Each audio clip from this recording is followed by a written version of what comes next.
Кухня. Плита новая стоит. Квартиры в чистовой отделке. Сантехника, электроплиты, датчики пожарной сигнализации уже установлены. Счетчики автоматически передают данные в управляющую компанию. Это система «Умный дом». И 2 такие квартиры, одно- и двухкомнатные, получила Надежда Крестенкова с 5 детьми. Они многодетная семья. Квартиру ждали годами. Дом отличный, ремонт хороший. Теплая квартира, на улице вроде ветер, здесь тепло, хорошо. Все хорошо. Сантехника вся установлена, все установлено. Ни черновая вкладываться не надо, можно заезжать и жить.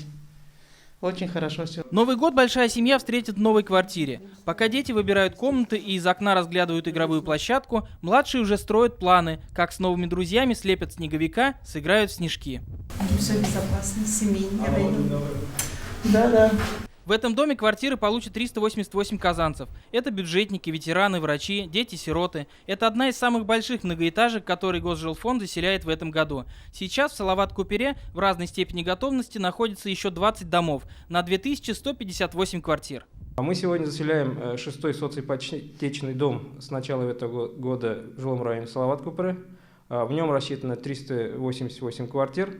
Проживать в нем будут работники бюджетных организаций и предприятий, многодетные семьи, молодые семьи, ветераны Великой Отечественной войны и дети-сироты. В 2021 году Татарстан участвовал в реализации 12 национальных проектов, один из которых – жилье и городская среда. По ней в Казани построили школу, 3 детских сада, в том числе 1 в жилом комплексе Салават-Купере. Иван Сарафанов, Алмаз Зияддинов, ТНВ, Казань. Закажи рекламу на ТНВ. Телефон в Казани 5 705 100.